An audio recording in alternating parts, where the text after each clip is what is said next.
Gooftaatti kan jaalatamtan ijoolleen Waaqayyoo bakkuma jirtanitti nagaanii fayyaanni Waaqayyo isinii baay'atee yeroo kana kan geessan akkam jirtu.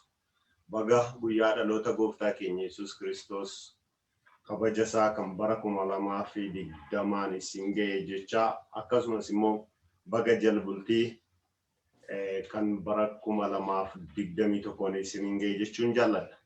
Egaa hordoftoonni fi jaallattoonni TV kanaan torbanitti guyyaa tokko sagantaa keenya yeroo kana kan isiniif dabarsinu dubbiin sagalee Waaqayyoo yeroo waliin kadhannu sinuma qabna. Kanaaf Waaqayyoon hunduma keenya gargaaree amma xumura sagantaa keenyaatti akka isin waliin taatan immoo gamaanumaan jaalala Gooftaan isin gaafadha. Bakkuma jirtanitti ayyaanni faraarri Waaqayyoo isiniif haa baay'atu. Kanattaan sudaan kallattiidhumaan faarfannaa tokko istiidiyoo irraa erga isin affeerreen booda walii wajjin Waaqayyoon hin kadhanna. Dubbii sagalee Waaqayyoos furmaan argameera isa jedhu walii wajjin hin ilaalla. Egaa har'a Waaqayyo furmaata isa baroota keessatti nu rakkise, isa yeroo keessatti nu rakkise, dhalachuu keenya duraa, dhalachuu keenya booddeessisa nu biraa hin hafne rakkinoota bara dheeraa, abaarsota bara dheeraa, ba'aa yookiis waanjoo bara dheeraadhaaf furmaata nuu kenneera. Furmaatichi eenyu? Walumaan amma furri qulqulluun nu gargaaretti waliin ilaaluuf deemna. Amma kallattiidhaan gara faarfannaadhaa ga'uuttan isin dabarsaa. Ayyaanni Waaqayyoo isiniif haa baay'atu. Waaqni rooba irratti balagu, inni galamoon hagu, nagam guutu.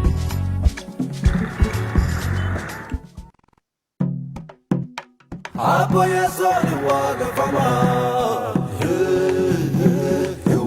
Fama tokko jirmi waaqa hawaan cufaa uume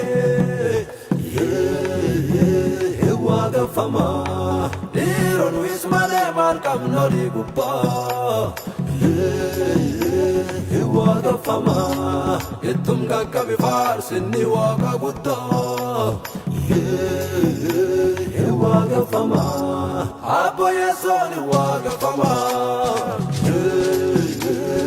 Waaqa fama tokko jirmi waaqa hawaan cufaa uume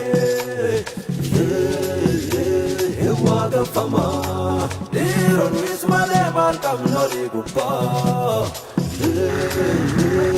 waaqa fama ittum gaggabi faarsinni waaqa guddaa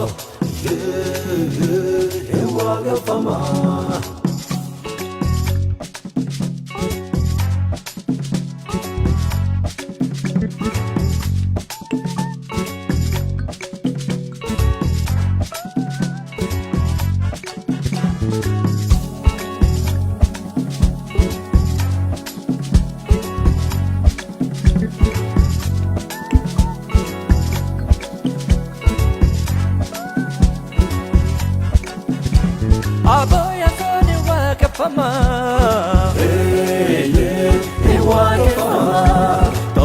Rabbi banti waqaf lafa uume dhiironni tisa malee maal qabnoolii gubbaa kijiba dhiisii garaa guutuun waaqessi malee abbo Yesuuni waaqeffamaa. Afaan diqqaaf guddaatiin jajamaa bara baraan Gooftaan hin faarfatamaa arnya qabeessa inni hin sodaatamaa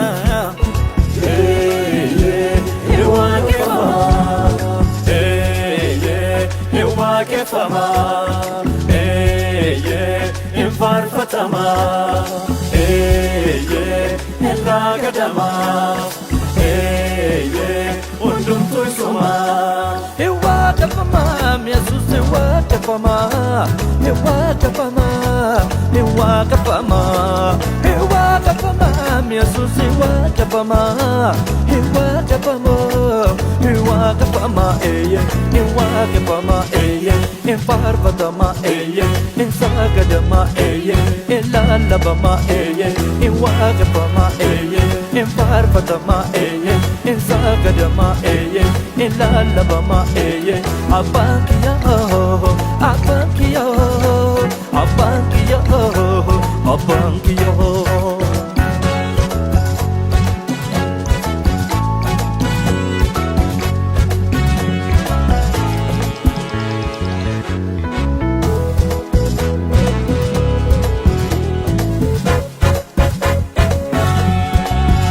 ويدفمون للفمون كان توفيت في صوص كبجمون سجدمون كان توفيت في صوص في صوص في صوص في صوص هيا في صوص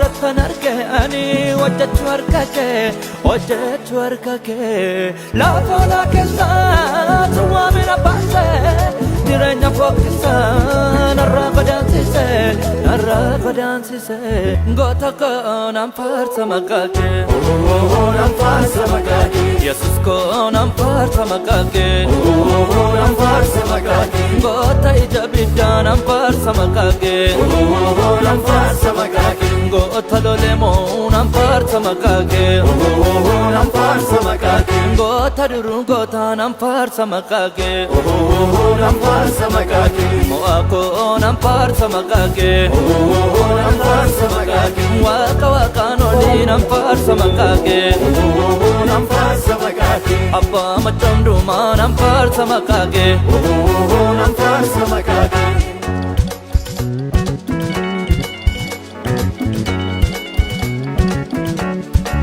Goftakiya duwadike kesana namparpada Goftakiya duwadike kesana namparpada Abakiya duamo kesana namparpada Abakiya duamo kesana namparpada Goftakiya duwadike kesana namparpada Goftakiya duwadike kesana namparpada Abakiya duamo kesana namparpada Abakiya duamo kesana Apoye sodu dak satne buburra kampar pada Goftakiya duwadike kesana namparpada Apoye sodu dak satne buburra kampar pada Abakiya duamo kesana namparpada Niko sach pacaan nulle simmadan Goftakiya duwadike kesana namparpada Niko sach pacaan nulle simmadan Abakiya duamo kesana namparpada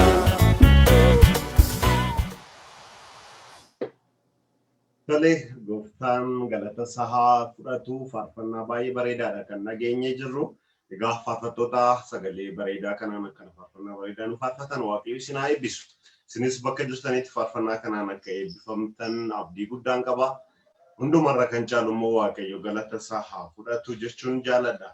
Hordoftoonni fi jaallattoonni TV kanaan irra deebi'ee nagaa isiniif dhiyeessaa kam jirtu. Nagaanii fayyaanni Waaqayyoo bakkuma isin jirtanitti ammallee isiniif haa baay'atu. Har'a gooftaan nu gargaaree amma ayyaanni Waaqayyoo nuuf baay'atetti furmaanni argameera. Sagalee jedhu walii wajjin qooddachuuf deemna. Obboleessi keessan Diinyaa Salamuu nagaa kooti. Egaa isinis bakkuma jirtanitti nagaanni fayyaanni Waaqayyoo isiniif baay'atee sagalee kana hamma xumuraatti walii wajjin akka dhaggeeffannuudhaaf immoo akka Waaqayyo nu gargaaruuf bakkuma jirrutti hafuurri isaa akka nu erguudhaaf immoo walii wajjin Waaqayyoon hin kadhanna. Olol jettee teessoo irra kan jirtu isa jiraataadhaaf amanamaa guddisnee si galateeffannaa. Barootaaf yeroo dabarsine haala dabarsine rakkinoonni isaa haalli dhiphinni isaa dhukkubni isaa hundumtootuma jiru ati garuu nu gargaartee ayyaana kee baraara kee nu baay'istee keessa nu qaxxaamurtee guyyaa kanaa waan nu geesseef maqaan kee galateeffamu. Bubbee hamaan otoo nu fuudheen darbiin galaanni hamaan otoo nu liqimsiin bolli diinonni qotan otoo nu nyaatiin iddoo awwaala keenyaaf utuu eeganii iddoo jireenya keenyaa guutee waan nu jiraachisteef iddoo badiisa keenyaatu eeganii bakka bal'aa bakka itti mul'annu bakka itti jiraannu waan nu laatteef kanaaf si galateeffannaa maqaan kee bara baraan haa galateeffamu. ayyaanni kee nuuf baay'annaan dhukkuba hamaa keessa yaaddoo hamaa keessa bubbii hamaa keessa darbinee har'a geenyerraa kanaaf qooda siif laannuu qabnu si galateeffachuu malee onnee keenyarraa kan ka'e si galateeffannaa yaa Waaqayyo maqaan kee bara baraan haa galateeffamu. Amma immoo yeroo kanatti isin kadhadhaa dubbiin kee iddoo hundumaa ga'ee lafa sagaleen kee ga'eetti nama hundumaatti bu'ee isa dhukkubsatu dhukkubatti akka fayyisu isa dhiphatu dhiphina isaatti akka furu isa yaaddoo garaa garaa keessa jiruuf yaaddoo isaa furmaata akka ta'u akkasumas yaa Waaqayyo ayyaanni kee lafa obboloonni koo jiranitti waan isaan si gaafatan hundumaa fi deebii akka ta'uudhaaf si gaafadha jaalala keenaaf haa ta'u dhugaan sagalee kee yeroo kana karaa hundumaan bakka hundumaatti darbee nama hundumaa bira akka ga'uudhaaf ati nu gargaari ayyaana kee faraara kee nu baay'isii maqaan Yesuusiin ameen. Gooftaan maqaan isaa kan eebbifame haa ta'u inni baay'ee nu gargaaree yeroo kana waan nu wajjin ta'ee fi isatti guddisnee hin gammanna Waaqayyoon keenya Waaqa guddaa Waaqa jabaadha. Kanaaf obboloota koo otoo Waaqayyo nu gargaarre ta'ee har'a ga'uun keenya yaaddoo ture utuu Waaqayyo nu wajjin hin jiru ta'ee har'a ga'uun keenya dhiphina ture. Kanaaf immoo Waaqayyoon guddisnee hin galateeffanna. Egaa yaaddoo sabaroota keessatti nu dhiphisee yaaddoo sabaroota keessatti nu rakkise caalaa immoo Waaqayyo har'a furmaata fidee gara keenya waan dhufeedhaaf Waaqayyoon guddisnee hin galateeffanna maqaan isaa haa galateeffamu. Maatiyos boqonnaa 2 irratti dubbiin Waaqayyo akkas jedhu argina. Furmaanni dhufeera kan jedhutu akkuma jalqaba mata duree isiniif kaa'e irratti furmaanni keenya inni bara dheeraadhaaf nu dhiphisu inni bara dheeraadhaaf nu rakkisaa ture furmaata kan ta'u yeroo gooftaan keenya Yesuus Kiristoos dhalatee fi lafa furmaanni kun jiru yeroo isaan barbaaduudhaaf deeman yeroo kana iddoo kanatti argina.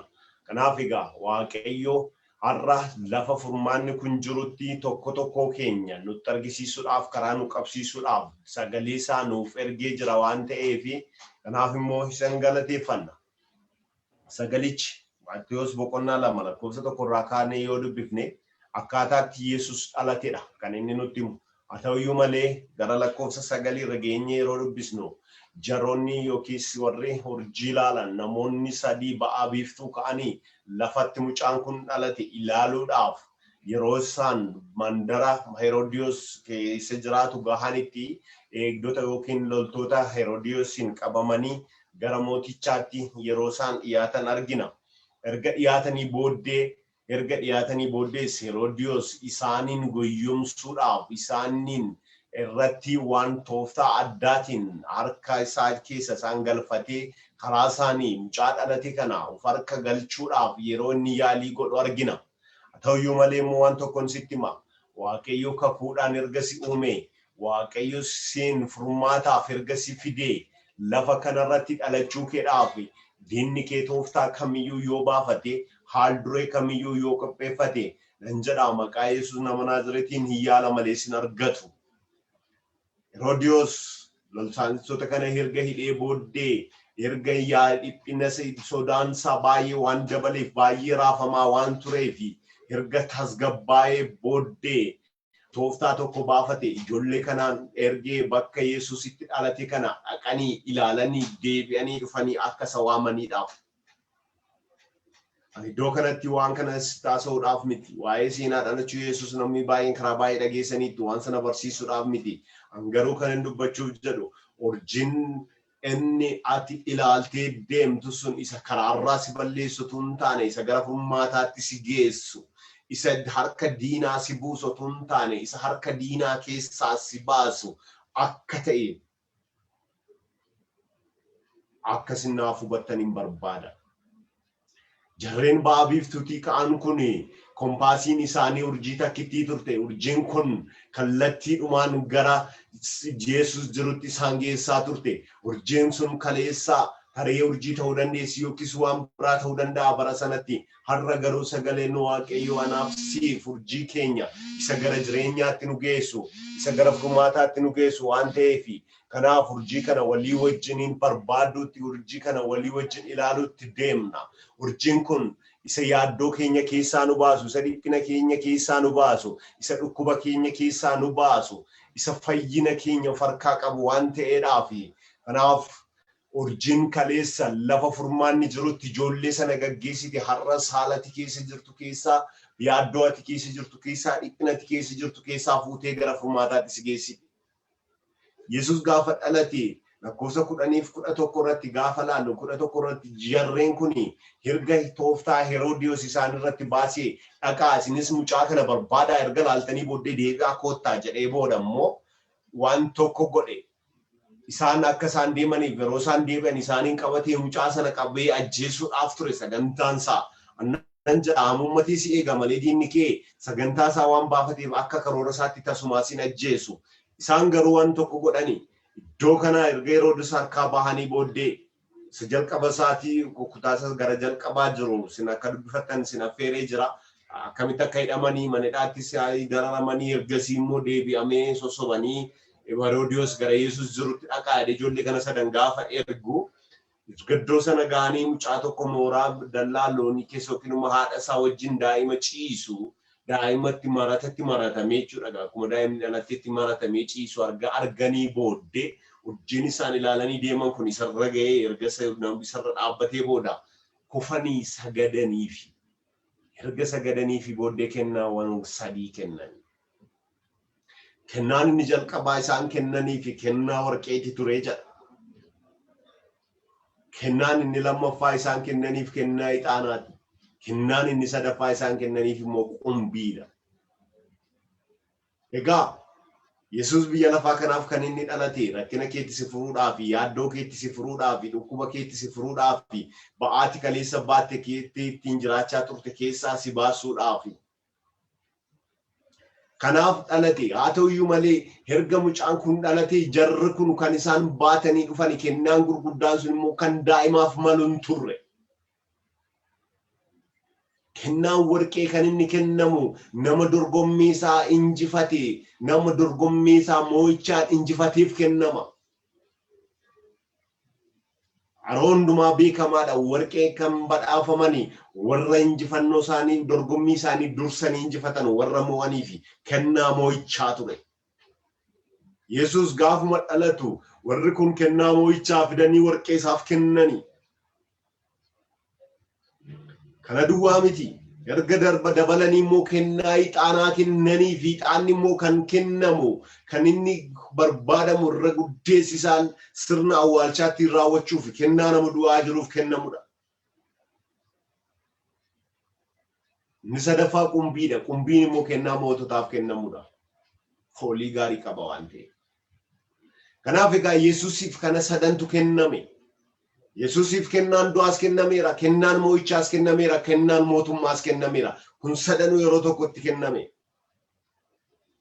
Isaan kun iddoo kanatti ergama isaanii erga xumuratanii booddee iddoo kanatti Yesuusin inni gaadu Yesuus isa qoricha addunyaa kana yookiis alammadaanis isa ta'e qoricha addunyaa ta'e furmaata addunyaadhaaf baroota keessatti isa dhalate kana warra gaadaa jiran kana harka diinaadhaaf baasuudhaaf Waaqayyo immoo warruma urjii laallatanii deeman kana kallattii yeroo inni geeddarsiisu argina. Inni si barbaadu, inni si nyaachuu yaadu, inni afaan banee yeroo hundumaa si eegu akkuma hamuummatitti akkuma afaan banetti ofiidhumaan afaan banee hafa malee tasumaa sin argatu. Kanatti jiraattu akeeka Waaqayyoo keessa, kanatti jiraattu yaada Waaqayyoo keessa. Kanaaf har'a namni tokko namni Yesus kana isa gaafuma dhalatee kaasee furmaata barbaadame kana isa gaafuma dhalatee kaasee dinnis warri furmaata barbaadanis isa barbaadan kana namni farkaa qabu maqaa Yesuusin yeroo kana waan hundumaa waan farkaa qabuudhaaf rakkina kee furmaata qabda, dhukkuba kee qoricha qabda, yaaddoo kee dhiphina keedhaaf gaaffii kee hundumaaf deebii qabda. Maqaan Yesuus maqaa gahaadha. Kanaaf inni dhalate kuni isa garbummaa jalaa saba baasu utuu Yesuusin dhalatiin utuu Yesuus gara lafaa kanan dhufiin dura dhalli namaa baay'ee aarsaa baay'ee kaffalaa ture fayyuudhaaf dirqama waa qabaachuu yoon qabdu ta'e immoo waa adamsii aarsaa dhiyeessuu danda'utu sirra ture. Sana gochuu hin dandeessu taanaan carraan fayyuu keetiin jiru ture. Seeraan bara sana ture waan ta'eef seeraan bulaa waan ta'eef. Jalqabumaa kaafnee wangeela kana gaafa laallu Waaqayyo gaafa jalqaba nama uume dhugaadhaan isaan dhume akka isaan dhugaa duwwaa ilaalanii dhugaa sana dhugeeffatanii akka jiraatanii fi erga jannata keessa isaan kaa'ee booddee dhugaa sanarra darbanii dhugaan sun isaan amansiisuu dide sobatti fakkaate inni waaqi dubbate sobatti fakkaate karaa sana cubbuutti biyyi lafaa erga galtee Addaam gara cubbuutti erga seenee booddee dhalli namaa rakkina gurguddaa baachuutti ka'e dhiphina garaa baachuutti ka'e dhukkubni isaa duuti isaa waan hundiyyuutti jabaate. Addaamiif Waaqayyo waan biraan jenne dhugaa kana dhugeeffadhodhee jannata keessa erga kaa'ee booddee waan hundumaatti hime garuu seexanni gaafa gara isaanii dhaqu inni Waaqayyo jedhe kun sobaadha. Garaagarummaan dhugaaf sobaa iddoo sanatti mul'achuu jalqabde. Erga jannata gadhiisanii baanii rakkinoota gurguddaa erga arganii booddee immoo Waaqayyo bara Museetti dhugaa biratti immoo seera isaanii fi dabale. Namni isaa namni dhugaadhumaan walii galaa ta'uyyuu malee dhugaa sana qabatee hanga dhumaatti deemuu waan hin dandeenyeef dhugaan sun iddoo kaanitti immoo seeruma gara tokkotti daddabee waan rakkina ta'eedhaaf Waaqayyo harka isaatiin erga ala namaa uumee booddee yeroo lammaffaatiif harka isaatiin seera barreessee Museetti kenne. Inni kunis furmaata hin taane. Dhugaan inni jalqaba dhalli namaattiin uumame dhugaa sana laalee deemuu dadhabuun cubbuutti erga kufee booddee amma immoo kan isaan sodaatanii jiraachuu qaban kan isaan jala of galchanii ittiin buluu qabanii seerris barbaachisaadha erga jedhamee booddee Waaqayyo harka isaatiin seera barreessee Museetti erga kennee booddee sabni biyya lafaarra jiru seera Museen Waaqayyo harkaa fuudhe kanaan gaggeeffamuutti ka'e. Amma dhugaanis jira seerris jira kana lamaaniin gaggeeffamuutti erga kaanii booddee waggoota dheeraadhaaf haa gaggeeffamaniyyuu malee seerichi immoo caalaadhumatti iyyuu immoo namoota kaanitti ba'aa ta'e. Wanni qulqullummaa seera mataa ishee qabdi mootonni seera mataa isaanii qabu hundumtuu akka isaatti seera mataa isaa qaba sana keessatti warri gaddeebi'uun warri hiyyeessonni warri kaan ilaalcha dhabanii baay'ee miidhamoo ta'anii kun immoo garaa Waaqayyoo hin gammachiisne kanaaf furmaanni hin barbaachisa. Kanaaf egaa Waaqayyo gaafa ka'u furmaata barbaadee furmaata ija isaaniif kennuuf jecha jara kanatti gad of deebisee ofii isaanii furmaata kennuudhaaf gad of deebisee dhalachuun dirqama waan ta'eef gad of deebisee dhalate. Maqaan Waaqayyoo kan eebbifame haa ta'u. Erga dhalatee booddee Waaqayyo ofii isaan gad of deebisee erga dhalatee booddee immoo gaafa dhufu Yesuus furmaataaf akka ta'uudhaaf isa har'aaniif isin keessa jiraannu kana ayyaana fidee dhufe. Kaleessa namni dhugaadhaan jiraachuu dadhabe. Seerri sitti dabalame jiraachuu dadhabe. Kanaaf inni sadaffaan namni ittiin gaggeeffamuu qabu kan gara dhugaattis isaa geessu kan seera sanas isa hubachiisu ayyaanni nama barbaachisaa akka ta'ee fi ayyaanni kun immoo tola waan hin argamnee fi karaa ilma isaa Yesuus Kiristoosiin gara biyya lafaa kana akka dhufuudhaaf Waaqayyo furmaata godhee ilma isaa tokkicha gara biyya lafaatti. Yesus kan inni dhufe calliseetiitu hin taane ba'aa kaleessa jiru waanjoo kaleessa jiru garbummaa dhiphina kaleessa jiru sana hunda cabaaf malee akkuma miti. Namaaf danda'a. Inni hubatamuu dhiisuu danda'a garraatti. Waatiin inni guddaani lafaa kun iddoo garbummaa isa kaleessa seeraanis ta'e karaa biraa irratti fe'ame sana laa. Baatee ayyaana Waaqayyoo keessa ta'uudhaan seera abooseeraas aboota kan jalaas baatee Waaqayyoon ofirratti baachaa akkaataa Waaqayyo barbaadutti akka jiraattu. Kana jechuun seerri barbaachisu jechuu miti. Garuu sababa seera sanaatii fi seera waan cabsiteef hin duutaatu hin taane seera waan cabsiteef immoo ofirratti argatta. Murteen argatu immoo murteen isaas akka Waaqaa jira. Isa kan lafarraa akka lafarraatti yoo sitti murtaa'e inni kan Waaqaas akka Waaqarraatti sitti murtaa'a. Kanaaf Yesuus gaafa ayyaana kana fidee dhufe egaa isa kana saniin biyyi lafaa har'a keessa jirru kun akka engaddaa sana lola'uun dhiigaa maayyuu haa ta'u malee garbummaan inni kaleessa ture sun olaantummaan seexanaa olaantummaan cubbuu karaa Kiristoos cabe. namni kan ittiin fayyu nama wabii godhateetu hin taane qabeenya isaa wabii godhateetu hin taane aangoo isaa wabii godhateetu hin taane isa dhalatee erga dhalatee immoo biyyuma lafaarra jiraatee hanga du'aatti isa dabarsee of kenne karaa Kiristoosiin ala fayyinni biyya lafaa kanaaf akka hin kennamnes dhugeessee deeme. Egaa Yesuus gaafuma dhalate kennaa warqee erga fudhatee booddee akka inni injifataa ta'e akka inni moo'ichaaf deemaa jiru iddooma sanatti namoota iddoo sana jiraniifis ta'e warra kadhagahanii fi jarris dhufan sun mirkaneessaniiru. Haa ta'uyyuu malee erga sana ta'e immoo akka inni gara du'aatti immoo geeffamu akka inni ajjeefamu akka inni hixaanni yookiin namni du'e tokko hixaana isaarratti waan aarfamu akka hixaanni isa barbaachisus akka inni gara du'aatti geeffamu hixaana kennanii dhugeessaniiru. Ta'uyyuu malee inni sana duwwaa miti erga du'ee du'aa ka'e immoo deebi'ee mootii biyya lafaa kanaa akka inni ta'u immoo kennaa qumbiitti kennanii mirkaneessaniiru. Kanaaf furmaanni argame biyya lafaadhaaf. Kanaaf kaleessa abdiin kan nu harkaa badee ture, dhaloota harkaa abdiin badee ture, dhaloota harkaa mul'anni badee ture, dhaloota harkaa karaan ittiin bahanii galan hundiyyuu jalaa badee kan ture karaa Kiristoos karaan deebi'e. Karaa Kiristoos daandiin saaqame, karaa Kiristoos abdiin fayyinaa, abdiin qullaa'ummaa, abdiin jireenya bara baraa deebi'ee namaaf kenname. Utuu akka kaleessaa, utuu akka eengaddaa san ta'e, utuu akka Kiristoos dura ture sana ta'e, namni fayyuudhaaf dirqama ambaasaadara yookiin dippiloomatii isa barbaachisa ture. Waggaatti yeroo tokko dhaqee aarsaa dhiyeessee, waggaatti yeroo tokko dhaqee waan qabu mana qulqullummaatti galchee kan isaa fi kadhatu lubni mana qulqullummaa keessa dhaabbatee yaa Waaqi cubbuu nama kanaa dhiisi jechuu turre ture.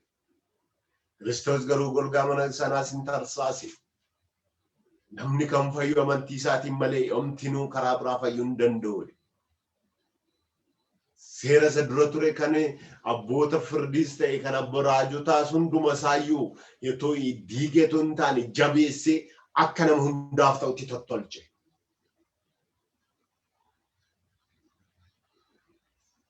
Kiristoos bira inni kun guddaa inni kun xiqqaadha kan jedhamu akka hin jirre hojii isaatiin argisiise. Walitti qabee ayyaana kanaan immoo isaan badhaase akka isaan hojii ayyaana hojjetan immoo addunyaa kanarra gadhiise. Har'a jiraachuuf koof jiraachuu keef sababa kan ta'e ayyaana kana. Haala kam keessayyuu jiraanni rakkina kam keessayyuu jiraanni ayyaanni kun nu gargaare jennaani. Ayyaanni Waaqayyoo nu baay'ate jennaani. Araarri isaan wajjin waan jiraateef iddoo kana ga'uu dandeenya. Kanaaf maqaan Waaqayyoo kan eebbifame haa ta'u. Waaqayyotti wanti hir'atu yookiis Waaqayyotti Waaqayyoof waan kenninu waan deebisnu yoo hin qabnu iyyuu ta'e garuu isa galateeffachuu hin dadhabnu. Galatoomi jechuun hin dadhabnu. Hallelujah. Egaa jarri sun erga iddoo Yesuus jiru ga'anii kennaa kana kennanii fi akkuma Heroodis isaaniin jedhe immoo deebi'anii karaa sana darbuudhaaf gaafa isaan yaadanii Waaqayyo immoo abjuudhaan isaanitti mul'ate karaa dhuftaniin galiinaa. Sababni isaa Heroodis mucicha ajjeesuun barbaada. Har'a karaati baatee galturra kan si hordofu si ajjeesuudhaaf kan si barbaadu lakkoofsa hin qabu. Garuu karaati jirtu karaa kee miliksee deemsa kee miliksee sa'aatii kee jijjiiree imala kee irratti waan biraa dabalee ija diina kee jaamsee kan si jiraachisaa jiru Waaqayyo.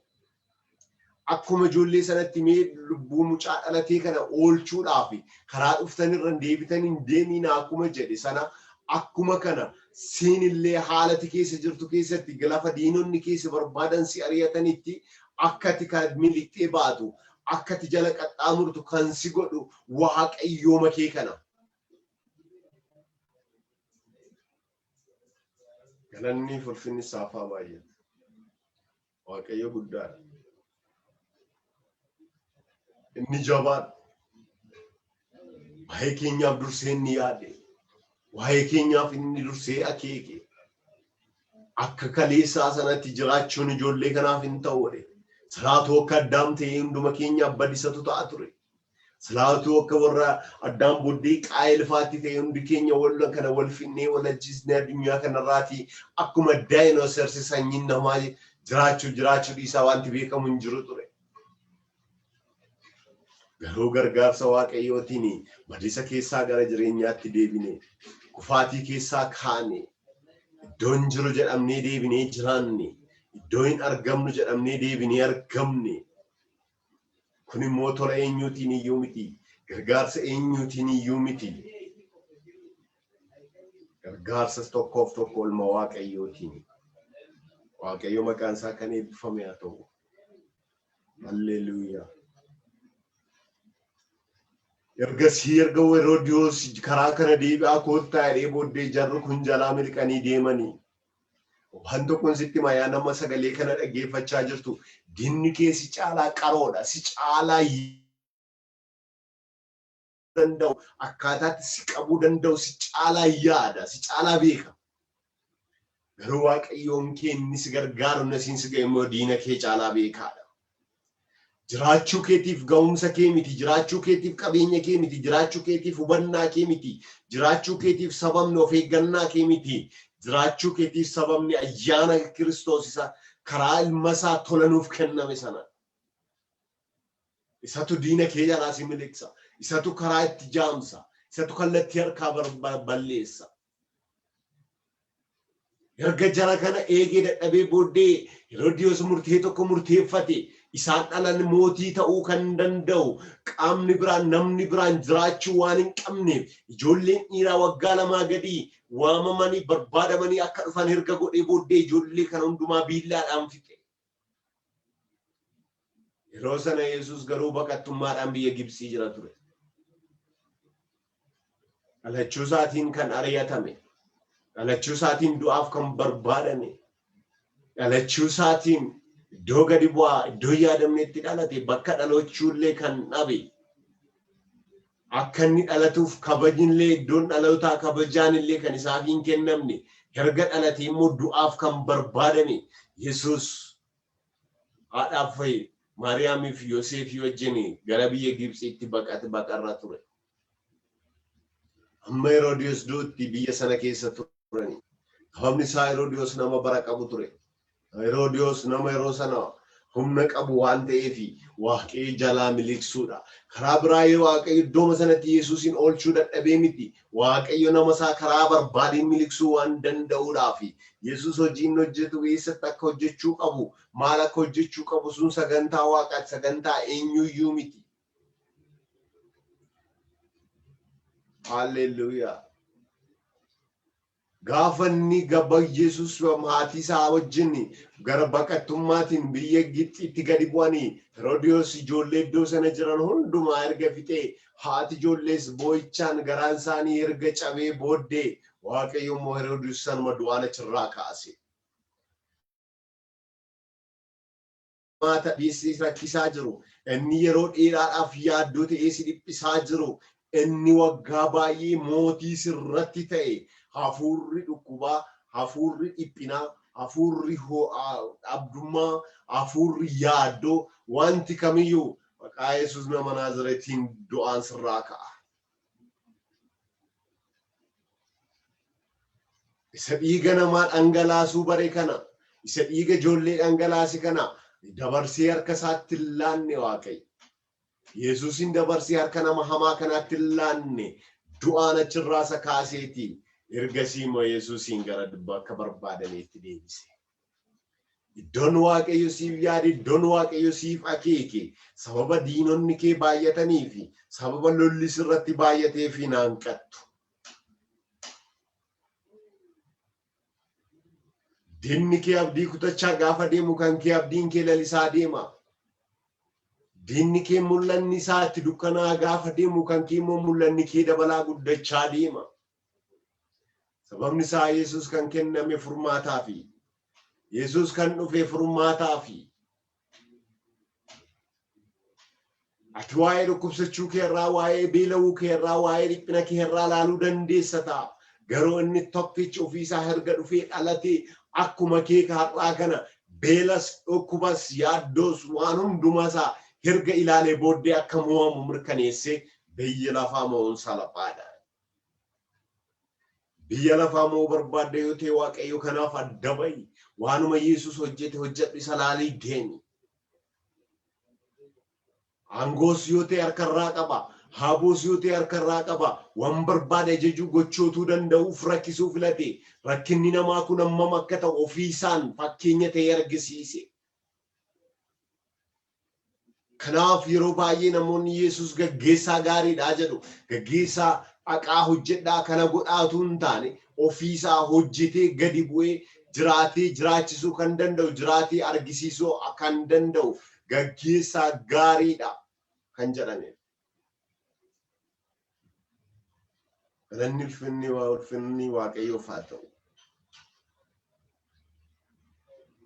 Inni immoo gaafa si gaggeessu immoo garuma sirriitti si gaggeessa. Urjiin ijoollee sana gaggeessite, karaa dhumarra gaggeessite, karaa sirriirra gaggeessite, haa ta'uyyuu malee karaa irratti immoo inqifaat yookiis immoo obstaakil yookiin immoo gufuutu isaan mudate. Gufuun kun immoo kan Yesuusin gaadhu, kan Yesuusin barbaadu ture.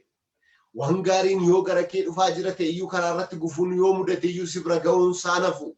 Gara gaarummaatti deemta yoo ta'e, gara kakuutti deemaa jirta yoo ta'e, karaa irratti yaaddoon dhiphinni yoo si mudate iyyuu haa ta'uyyuu malee isaan hundi isaanii iyyuu hin darbu ati lafa yaadamte hin geessa. Qaama Waaqayyoo kan eebbifame haa ta'u. Waaqayyoon keenya guddaadha. Isa iddoon jirree kaasee jiraachisu. Isa afaan boollarraa deebisee lubbuutti godhu. Isa du'e boolla keessaa isa kaasu. Waaqa akkasii kana kan nuni qabannee jiru. Kanaaf guyyaa tokko akkas jedhe Yaaqoob jedhe Isaayyaas 41 lakkoofsa 8-9 irraa kaanee dubbifne isaa Yaaqoob ani koo ati raammoo xiqqoodhaa mandaara lafaatti iddoo fagootiin si fide. Kanaaf hin sodaatiin immoo anatu si jabeessa harka kee mirgaa qabeen si gaggeessa. Warra si dhiphisan warra si yaaddeessan immoo boquu isaanii gadi hin qaban hanqaanessa. Sin garuu sin gargaara. Harka kun Waaqayyo naaf siif qabu. Furmaanni Waaqayyo bara keessatti nuuf qabu. Furmaata nu jabeessuuti. Furmaata nu ceesisuuti. Furmaata nu gargaaruuti. Gaafa dadhabnu san nu jabeessu. Gaafa kufne san nu kaasu. Gaafa deemsi nu harkaa badu isa karaa nutti argisiisu. Isa kanan nu nuti qabnu. Egaa isa qabannee wanti nu dhiphisu wanti nu yaaddeessu waan biraan maal inni ree? Qaama Waaqayyoo keenyaa kan eebbifame haa ta'u. Erga kana godhee booddee hamma dhumaatti si wajjin hin jira hin sodaatin. Maaliif wanti si yaaddeessu wanti sodaachisu jira waan ta'eef hin sodaatin jedha. Waaqayyoon sodaatin kan nuun jedhu wallaaleetii miti yookiis nu jajjabeessuufi miti. Wanti nu sodaachisu wanti sodaatamuu qabu jira garuu sababanni nu wajjin jiruuf wanti sana sodaachuun nurra hin jirudha. Galeera deeman amana. Galanni isaaf haa ta'u. Waaqayyoon keenya guddaadha. Dhiifama har'a baay'ee bilbilna jeeqaa jira. Waaqayyo nu gargaareera waan ta'eef maqaan isaa kan eebbifame haa ta'u. Inni nu gargaaru inni nu wajjin jiru immoo isa rafu isa mogguu miti isa dadhabu miti. Kanaaf Waaqayyo keenyatti kan nuti gammannuu fi isa kanaaf waan ta'eef maqaan isaa haa eebbifamu jechuun kan nuni jaallannuu fi kanaaf. Anatu si wajjin jira, anatu si gargaara, anatu si ceesisa erga jedhee booddee hamma dhumaatti immoo anatu si gaggeessa. Kanaaf Waaqayyoon keenya isa biyya lafaa kana irratti nu dhiisus miti. Waaqayyoon keenya isa har'aaf nu gargaaree bor nu dagatus miti. Waaqayyoon keenya isa haaluma tokkoof lama duwwaa keessa nu qaxxaamurse sana booddee nu biraa deebi'u miti. Isa haala hundumaa keessatti nu wajjin jiru. Isa haala hundumaa keessatti nu gargaaru Waaqa jabaadha. Kanaaf isa galateeffachuun nurraa eegama. Furmaataaf dhufe. Furmaataaf samiirraa gadi dhufe. Furmaata kennuudhaaf isa kaleessa abboonni Baabiloonni keenya kaffaluu dadhaban gatii bara dheeraa hidaa bara dheeraa nurra jiru sana nurraa baasuudhaaf dhufe. Galanni isaaf haa ta'u. Gaa kana erga godhee booddee immoo Waaqayyoon keenya Ammadhuma biyya lafaatti immoo si wajjiniin hin jira. Yesus gaafa si wajjin jiru moo'ichatu si wajjin jira. Yesus gaafa si wajjin jiru aangoof ulfinatu si wajjin jira. Yesus gaafa si wajjin hin jiru gara kakuutti ce'uutu gara kakuutti tarkaanfachuutu si wajjin jira. Namni Waaqayyo wajjin jiru boqonsaa lafa laalu. Namni Waaqayyo wajjin jiru ummata keessatti hawaasa keessatti hin qaana'u leeyya'u. Abamnisaa kan wajjin jiru Waaqayyoodha waan ta'eef kan isa gargaaraa jiru Waaqayyoodha waan ta'eef. Kanaaf obboloota koo jaalalli Waaqayyoo isiniif baay'atee yeroo kana kan geessan ijji keessan fayyisuu Yesus kan arge ijji keessa gurri keessan fayyisuu Yesus kan dhagaye furmaanni waan cufaatu harka keessan irra waan jiruuf gara biyya lafaa laalina gara dubraan laalina ammallee ija keessan garuma isaatti deebisaa isa sin barbaachisu isa kana booddee barbaadaniif iyyuu inni gahaadha.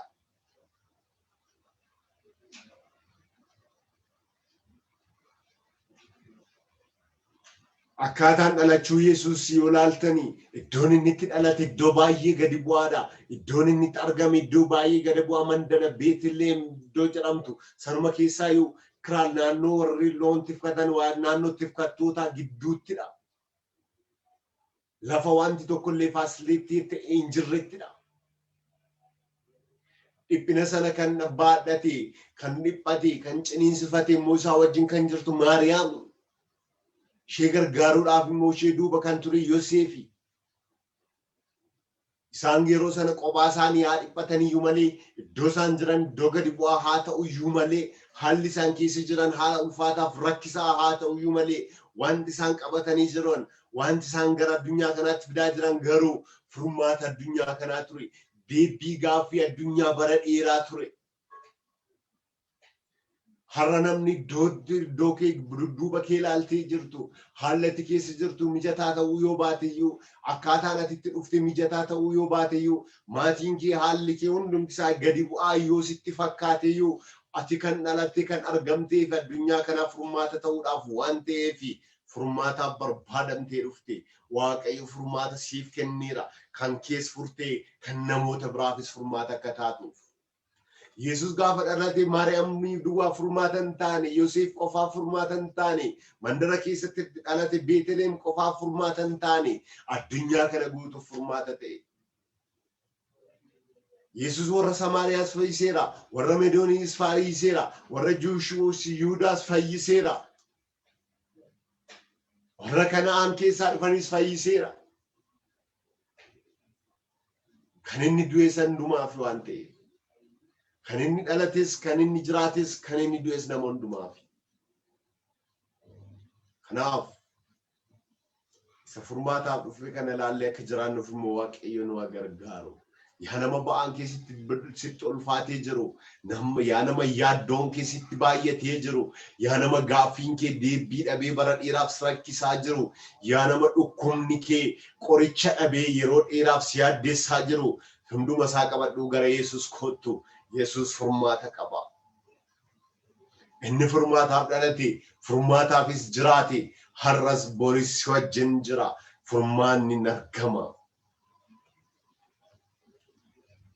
Hunduma caalaan inni wajjiniin ta'e inni sagalee isaa nu erge Waaqayyo maqaan isaa eebbifamu.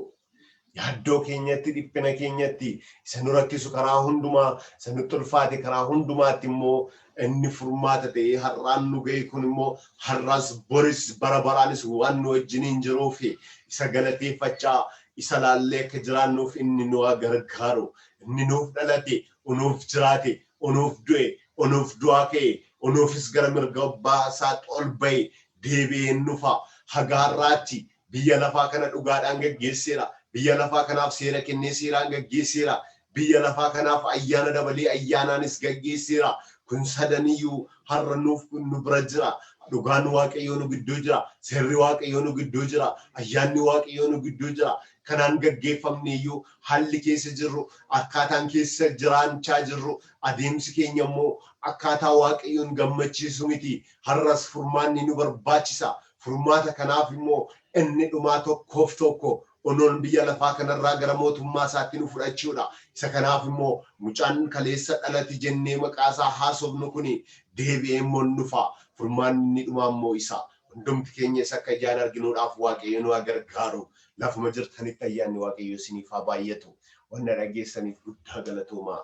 Warratti faarfannaa tokko isin affeeruudhaan sagantaa koo kanarraa asumaan hin xumuraa. Torban faarfannaa sagantaa biraadhaan hanga walitti deebinutti lafuma jirtanitti ayyaanni araarri waaqayyo isiniif haa baay'atu jechuun jaalladhaa. Gooftaan koo guddisee isinaa eebbisu fayyaa ta'a.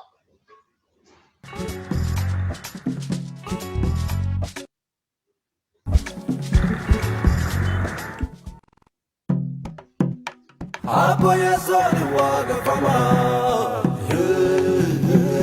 waga fama. Toko chirmi waga hawa chufa ume, waga fama. Diron wismane man kam nori gupa, waga fama. Itum kakabi farsi waga gutta. Waga fama, aboya zoni waga fama, waga fama. Toko chirmi waga hawa chufa ume, waga fama. Diron wismane man kam nori gupa, waga fama. Itum kakabi farsi waga gutta. Waga fama.